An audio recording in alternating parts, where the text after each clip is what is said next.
I must have fell out of a bed. Imagine if I just felt like would be a great thumbnail.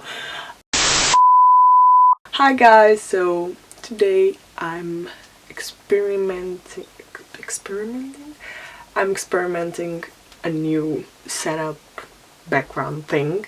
I don't think it's gonna work that well because the camera keeps shaking because it's on top of the bed and I'm on the bed making the bed shake, so I don't know if this is gonna work. So first of all, I have extensions in. I tried to dye them with pink and blue hair chalk. You can't tell the blue at all, but the pink you can tell a little bit. But yeah, I just wanted unicorn hair without actually dyeing my hair. Oh my god, they are hurting my skull. Okay, it's fine. So today's video is gonna be, let me just flip this around. So today's video is gonna be about my whole journey of moving to the UK and starting on university in a new country. I already made a video on what I learned while living in the UK. You can check what I'm referring to in the I thing. And I also did expectations versus reality of UK life and uni life, but this video is talking more in depth of my whole process of moving here to the UK and how I dealt with it. So let's chat. I'm thinking that I should have like a tea or something since this is a chill video, but I don't have anything. I only have water with me in the room. So starting from the beginning, by the way, I was just rewatching my old videos and I was cringing a lot. If you follow me on Snapchat, you would see my reaction. But I think I started talking to you guys about it around November, December, maybe September of 2015, not 16, 15. But I wasn't totally sure if I would really come here or not because I think by that time I hadn't done anything at all to go here. And I think I started in January. My mom was talking to one of her friends and they mentioned an organization that basically helps you with the whole, I'm struggling with this word in English today. Today is not the day for this word. To register. You can say register in a different way, can't you? I don't remember the word for it, but register to the university and the whole process of registering in the university, and you obviously pay them. So she found out about it and she called them first, I think, and then after a few calls we went to a meeting and talked about it. I talked about what my options were, like where I wanted to go in the UK. So I talked about St. Martin's in London, and then she told me about Middlesex too, because they just had a visit to the Middlesex University, and she told me about Southampton because they were having a visit here on March, and this was around February and it was free. So I got into that and I actually talked about with the girl. I talked about the Middlesex University and Southampton University. Those were the two options for me, but I ended up going to Southampton because first of all I had visited the university, so I already knew what I was coming to. And then for the Middlesex University you had to take a different English test and you had to pay even more to do the English test, so I just ended up doing the normal English test to come to the Southampton University. And yeah, and they also helped me with the whole government student finance thing with the tuitions fee, so they would pay for my tuitions and then I would pay back. Yeah, and around, I want to say May, I started to get my portfolio done and writing my personal statement, and then I sent them my portfolio and my statement, and then they wanted me to do I sent the portfolio on more of the arts, like what I had done in school, rather than fashion design. So then they emailed me again saying that they wanted me to send them another portfolio of more of a fashion input in it. So I did some drawings and sent them that. Around July, I got the email saying, it wasn't a specific email saying I was really going to the university, so I emailed back saying, so does this mean I'm going to the university that I was accepted? And they told me, yeah, you've been accepted. Let me know if I can find it. It's really funny. I literally had no clue. I don't have it anymore, but I literally, she told me that I had been accepted, but not directly. So I was talking to my mom. I was like, I just received this email. I'm not so sure if I got in or not. So I emailed her back saying, does this mean I was accepted? Because I'm not understanding what you meant with it. And she told me, yes, you were accepted.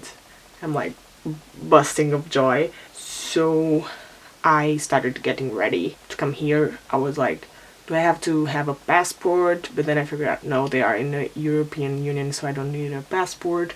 I just need my ID card. Yes, just started to get ready. Then I got my tickets, of course, and I talked with Ella because she was coming here too. We figured out a house. I think we figured out the house in the middle of August or something. Like, it was really close to the deadline. So we found this house and signed the contract, sent the contract via email. Yeah, we didn't even, I think she saw some photos of the house, and I too, but the photos weren't of the whole house, so we couldn't figure out if the house was a really good idea or not, but we just went with it because we couldn't find anything else. So we booked plane tickets at the same time so we could come together. My mom came with me, but somehow, we don't know how, we were in the airport I was there by, I want to say 1 a.m. 2 maybe, and she was there like half an hour or 1 hour later than me. So we were in the airport way early than we should have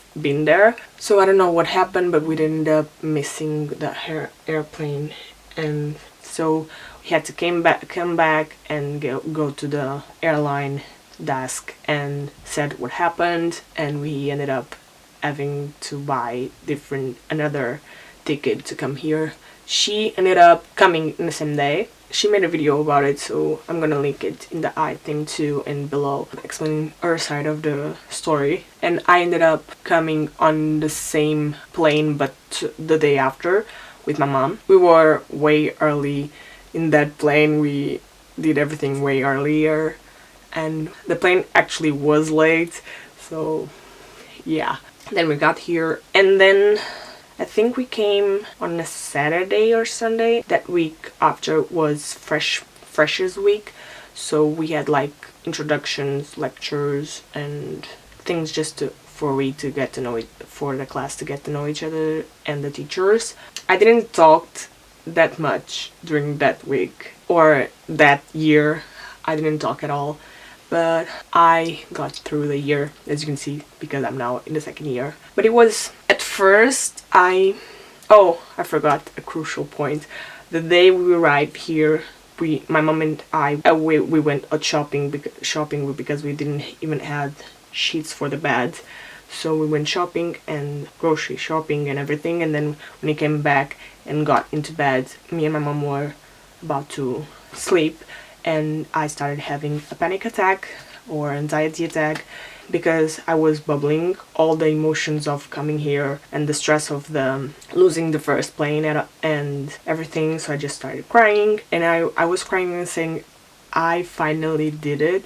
I was overwhelmed because I obviously had a positive mindset throughout the whole journey, because I was the only one that was positive about it. Even my mom was trying to be positive, but in the back of her head she was thinking she's not gonna make it. But I always think, no, I'm gonna make it. I have to make it, because otherwise I'm just gonna stay in Portugal and not do anything, because I definitely didn't want to study in Portugal. So yeah, I just was overwhelmed that I finally did it.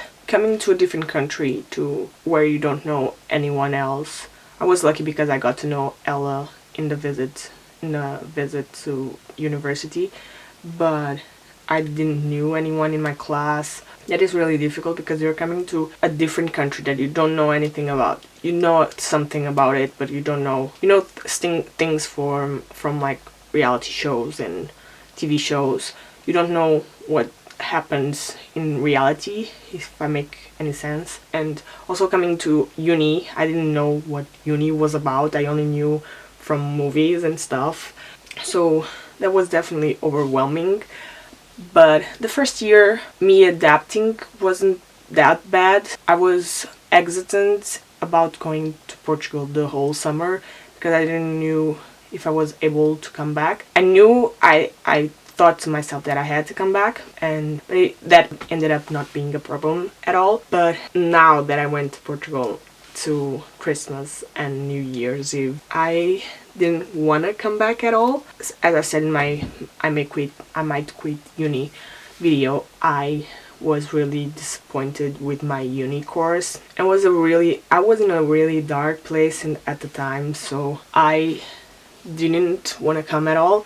As soon as I got to the airport and I saw my brother and my cousin, they were the first people I saw. I hugged them and started crying, and then when my mom came to me, I just started crying in her shoulders, saying that I didn't want to come back. And she was like, "No, Martha, you're gonna come back, we're gonna talk through it, you have to go, you can't be like that, we talked about it when it's time." She made sure that almost every day she gave a hint that, "Martha, you have to do this, you have to come back." And she made sure that I had the assignment to do to when I came back. But she didn't pressure me that much to do it. She wasn't like, "Oh, you have an assignment, you should be doing work," when I wasn't doing anything, because she knew that if she pressured me, I wasn't gonna come back at all, because I needed to be like relaxed in that holiday vacation, whatever you want to call it. But when I got to the airport to come here, I did a check-in and everything, and the plane was at 6:40, and by 5 I decided to leave my mom and my grandpa and go through security.